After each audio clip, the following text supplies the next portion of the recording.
अभी जो संभल के नए डीएसपी सीओ का बयान वायरल हो रहा है, कुलदीप कुमार का बताया जा रहा है।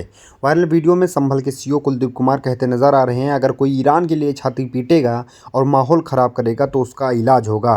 उन्होंने ये भी कहा कि सड़क पर नमाज पढ़ने की अनुमति नहीं दी जाएगी और जो शांति भंग करेगा उसके खिलाफ कार्रवाई होगी। सोशल मीडिया पर तेजी से वायरल हो गया। कुछ बहुत सारे लोगों को ना उनको खुजली इस बात की मची है कि साहब झगड़ा तो हो रहा है ईरान के इजराइल के बीच में, और वो बीच में ना अपनी टंगड़ी घुसाए पड़े हैं। भाई अगर इतनी दिक्कत है तो आप बैठ जाओ जहाज में, जब जहाज लेने जा रहा है वहां ईरान में फंसे हुए भारतीयों को, तो जहाज में बैठ जाओ और चले जाओ और जाओ लड़ो ईरान की तरफ से, लौट के आ जाओ। लेकिन किसी दूसरे दो देशों के बीच में झगड़ा हो रहा है और उस झगड़े का अगर हमारे देश में कानून व्यवस्था पर कोई असर पड़ेगा तो हम फिर इलाज कराएंगे बहुत बढ़िया वाला।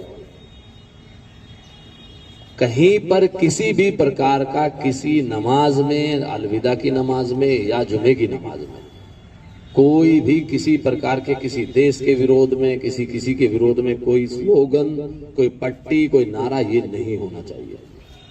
हम हिंदुस्तानी हैं, हम भारतीय हैं, हम यहाँ सुकून से रह रहे हैं। दो देशों के बीच में, चार देशों के बीच में जो लड़ाई हो रही है वो उनके अपने अंतर्राष्ट्रीय मुद्दे हैं, वो जानेंगे उसके लिए।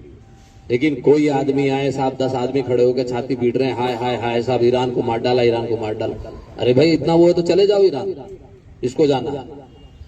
लेकिन ये चीजें बिल्कुल हम बर्दाश्त यहाँ नहीं करेंगे कि हमारे यहाँ आके कोई भी आदमी अपने देश में आके यहाँ कोई फिजा बिगाड़े।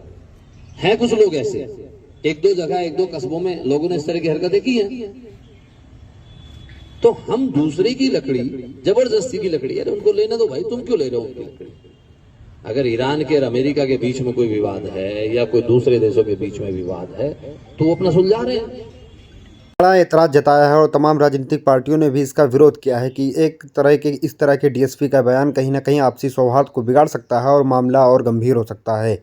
देखिए असदुद्दीन ओवैसी ने क्या कहा। संभल में कल एक वीडियो मैं भी देखा, एक डीएसपी साहब हैं, मुसलमानों को बिठाते हैं, मुसलमानों को बिठाकर बोलते हैं क्या जरूरत है तुम लोगों को, ईरान पे तुम लोग क्यों एहतजाज कर रहे, ईरान इजराइल अमेरिका की जंग हो रही, तुमको क्या करना है, तुम एहतजाज करेंगे तो हम तुमको सजा दे देंगे, तुम लोग रोड पे क्यों आके नमाज पढ़ते, बर्दाश्त नहीं किया जाएगा, जेल को भिजाया जाएगा, और अगर तुमको ज्यादा तकलीफ हो रही तो इंडिया से ईरान चले जाओ।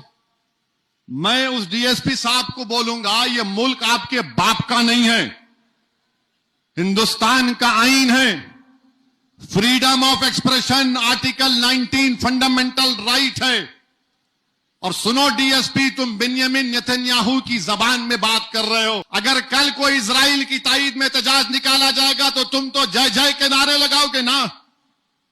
मैं आईन का हवाला दे रहा हूं, आईन में शेड्यूल 7 है। शेड्यूल 7 क्या बोलता कि पार्लियामेंट को यह हक हासिल है कि वो फॉरेन पॉलिसी बनाए नेशनल सिक्योरिटी और डिफेंस के ऊपर। पार्लियामेंट क्यों है फिर, और हमारा अख्तियार है। अगर हम मोदी से पूछ रहे हैं कि तुम नेतन्याहू से मिलने क्यों गए ईरान पर 2 दिन हमला होने से पहले, आपके पेट में दर्द क्यों हो रहा है।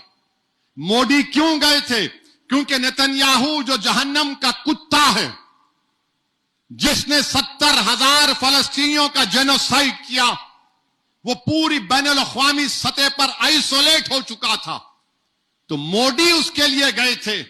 और आपको मालूम, बैतुल मुक़द्दस मस्जिद अक़सा के करीब एक इंडिया हाउस है।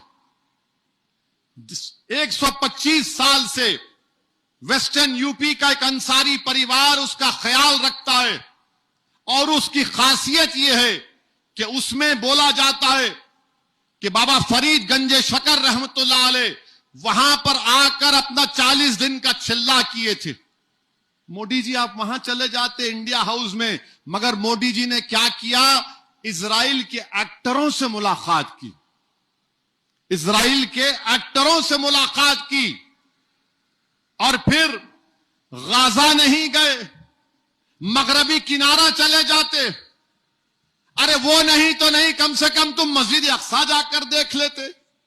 मगर बिन्यामिन नेतन्याहू से मिलना था, और हमारे लिए बड़ी तौहीन की बात है कि इजराइल की पार्लियामेंट को नेसेट बोलते, वहां पर किसी को अवार्ड नहीं दिया गया, इनके पास कोई अवार्ड ही नहीं है, तो वहीं का वहीं एक अवार्ड बना दिए, हमारी पार्लियामेंट का अवार्ड हमारे वजीर आजम गले में पिना दिए।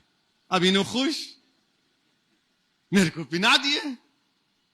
अरे जरा तो सोचो, ये अवार्ड है ही नहीं, आपको खुश करने के लिए पहना दिए।